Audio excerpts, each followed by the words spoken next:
So I have a lot of, I mean, all the teams I've coached, I have a special place for all of them. But I think one of like I started in 2001 with you. The one that sticks out on my most remembrance is this team that was from 2004 and 2005. It was boys volleyball. It was 2005 was the first year we ever won a regional. I know I've taken other teams to state and it was amazing experience, but like that team, that program, when I came here from Missouri, the program was like 1-30. And when we like that last year, we were 24-2 and we lost in the super sectionals because it was kind of framed a bit different how they do it now.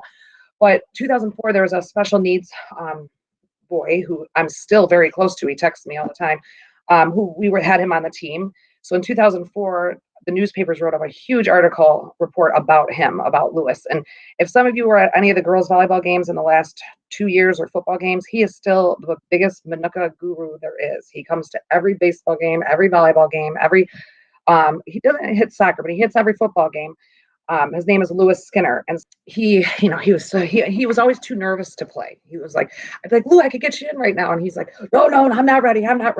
Well, when the newspapers came, I'm like, you have to play this game because the newspapers are here. So the first game, he's like, my arm hurts.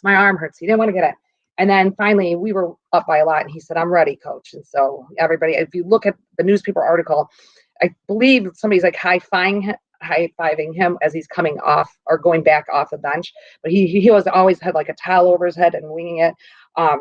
So I don't remember exactly who we were playing though. I don't at all, because he was our manager, and then we just put a uniform on him for that day, and he always practiced with us. I'm like looking at my photo of that year. It's a little dusty, but it happened to be on my desk. He is like standing right next to me there. So I don't know who we were playing against, but they were very good sports about it too. But he actually got an ace. He served it, and the two people backed out, and the ball dropped right in between them, and the crowd went crazy. Everybody went nuts. It was like I'm like thinking about it, like I remember getting teary-eyed back then, and I didn't even, I just had my first daughter. She was only 4 months old, and I like remember that was like, to me, it was very nice. And Lewis, he comes to all our games. He always takes a picture with my team. He went to the state tournament. He drove down with my brother one time, my cousin the other time, and he never misses anything. You'll hear him in the stands, and his heart is still all about Minooka. And it's like he's even gotten close with Mr. Terrell because he shows up at all the games and stuff. So we call him Blue Dog. And so I make an effort to go watch him play once a year. Either it's in his travel basketball Olympic team or it's his volleyball team. We were conference champs. Oh, we were the first time conference champs. So Plainfield Central, they didn't have all the Plainfield schools. We beat them. They beat us in conference the first time. We beat them the second time. So we tied for first place. And then it was them. We had to play them in the regional championships. And two of the key players were Zach Crumlindy. But actually, I'm looking at him right now. I can name them all still. Josh Zalecki, who coaches college volleyball now.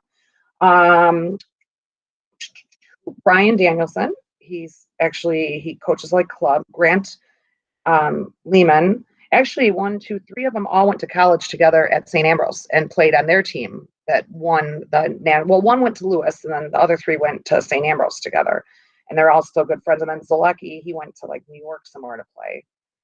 But it was a very small team. And you know what's funny? They all played football. So my brother was a football coach. They all played football, and we didn't have many people who played boys volleyball back then. And my brother talked them into it. And he was my assistant coach, and then Mr. Brudiger was the freshman coach. I had to talk him into coaching, and they usually only had a JV team and a varsity team because we didn't have enough numbers. But I got all the football coaches to coach with me, and like my brother has never played volleyball.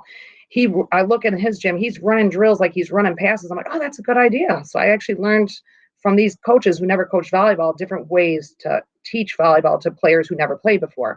But it was and then they all played basketball too. So they were on the basketball team, football team, and then they played boys volleyball. Now everybody, kind of picks sports.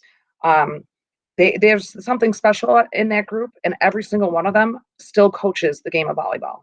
So to me, that is very ironic. Lewis doesn't, but Lewis still plays in the Special Olympic Games, and I've gone to see him play volleyball. He's got a really good jump serve now. He practices at Uno with his special needs team, and that group. I mean, I can still remember. We only had 2 losses, and the one loss we lost in the super sectionals. I think we single-handedly got beaten by the other team. The player was on the Olympics, not like 5 years after that. So like he was dominating. But what was special is they all started as freshmen when I started in the program. I didn't bring any of them up to varsity, and they played on JV. And then their junior and senior year, we had two phenomenal seasons. But winning that first regional ever for the school was very exciting. That was in 2005.